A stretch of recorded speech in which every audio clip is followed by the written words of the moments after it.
Blade & Soul Heroes is NCSoft's latest mistake. A game that we never wanted on platforms that we didn't want to play MMOs on.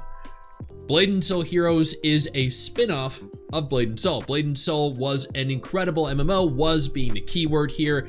I did so many videos. This game was part of the foundation of my channel. Hundreds of thousands of views for so many videos. I loved this game. It was the first MMO my wife, MRSSSTIX, and I played together. It has a very important, or it was a very important part of my life. So when they announced that they were essentially creating an alternate, updated, but more anime-ish interpretation of Blade & Soul, but different, I was kind of excited. I tried the game out in Korean. Its Korean name was Hoyan, and ultimately, it wasn't bad. It wasn't good, but it wasn't bad. For the kind of game and the kind of platforms it was available on. This MMO is launching in September 2025.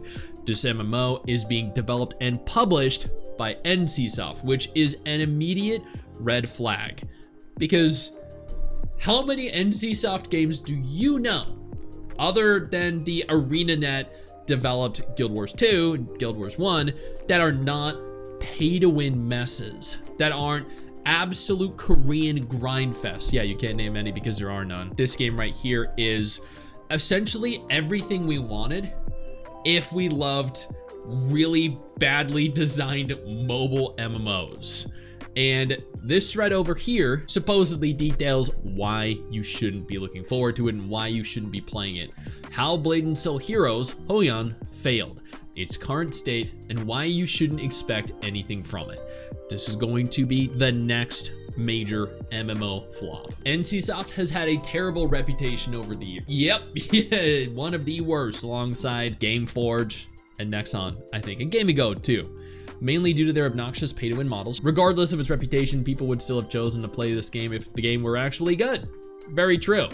However, Blade & Soul Heroes already flopped hard in its initial launch regions in Korea, in Taiwan, in Japan, so this game has already failed everywhere around the world, and you know what happens when NCSoft sees an absolute travesty in terms of revenue. They're like, you know what we need to do? We need to release that globally.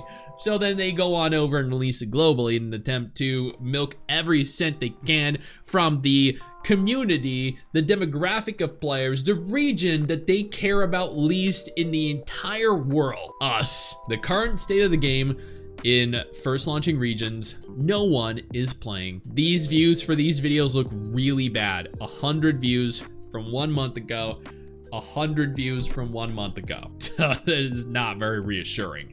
The recent Japanese YouTube videos barely hit 100 views over a month. As for the Korean version, the estimated total daily active users based on the Samsung Galaxy metrics barely crack 100 players. It's probably not entirely accurate, but it's also probably not entirely inaccurate.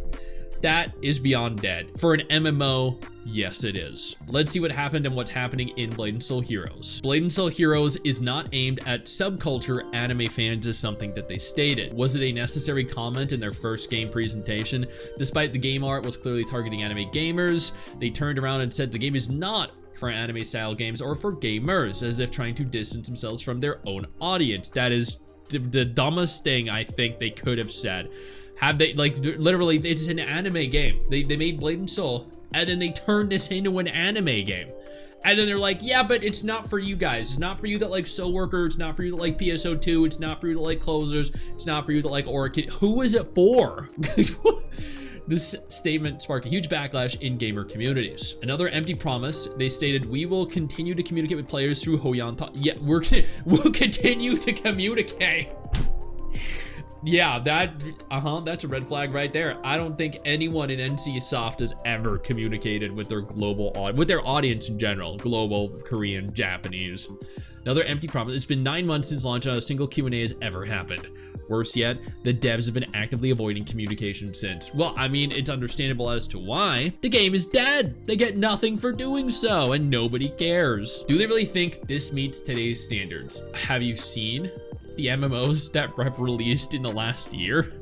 This is honestly better than most of them.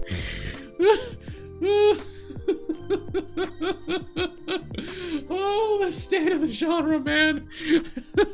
When this looks better than half the MMOs that have come out. Before we go any further, I do want to take a moment here to thank all of my incredible patrons over on Patreon and my YouTube channel members who allow for me to continue to do dedicated videos like this every single day.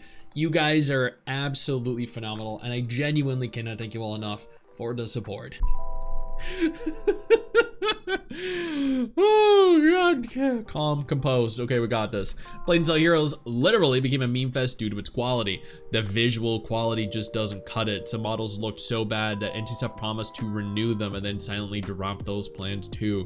In typical NCSoft fashion, don't say anything important until you absolutely have to, and when you do, promise big, deliver on absolutely nothing. That is their motto. Sure, maybe it still looks okay compared to low-budget mobile games, which this kind of is. Well, this is a high-budget mobile game. Remember, this game had over 170 developers. That's at least several times more than Expedition 33 had, by the way. Built over several years and was backed by NCSoft, one of Korea's biggest Korean game companies. And they delivered on nothing. Besides, since they started with this game is not aimed for anime fans, Blade & Soul Heroes easily became huge anime or huge meme in bad meaning. Who is this game even made for? Nobody at all. Part of the game feels like they were made for a preschool.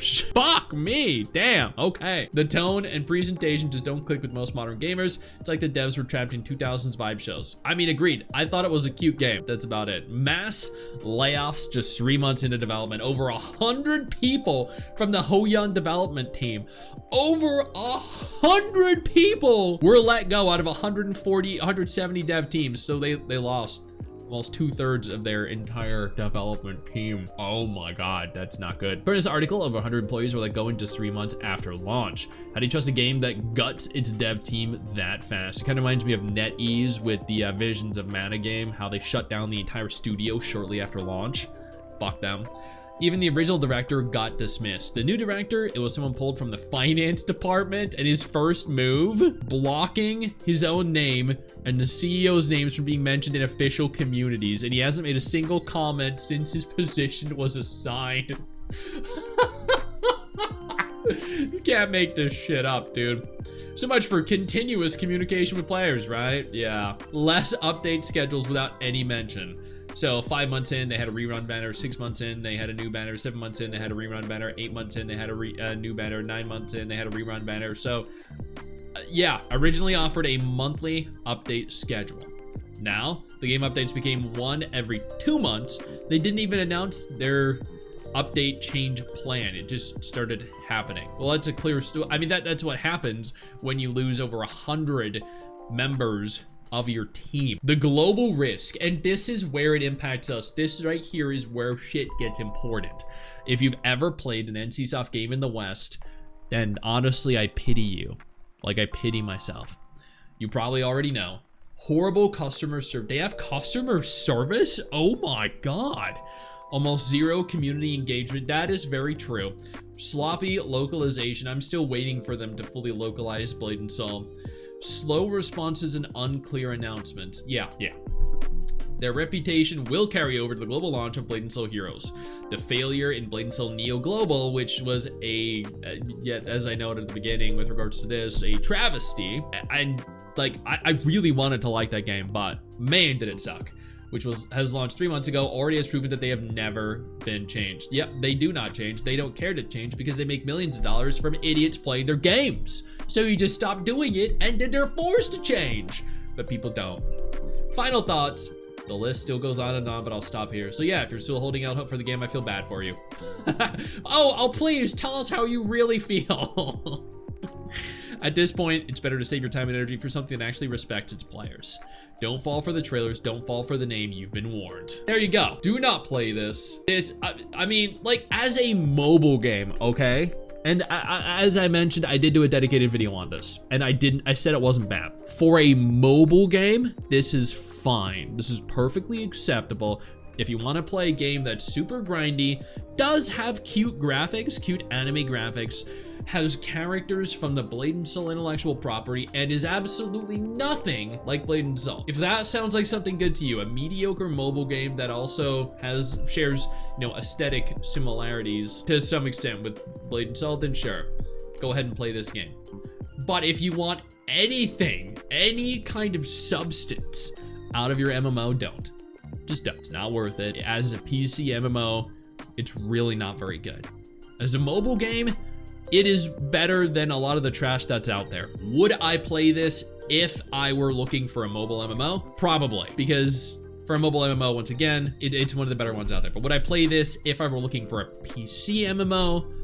No, I wouldn't. Do with that info what you will. I know you think that you just hit the end of the video, and technically, yeah, you have. And I know your first reaction is to close out of it at this juncture, but don't.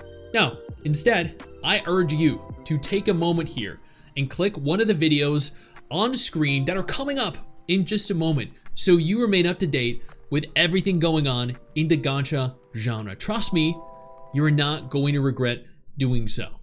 Stay flaccid.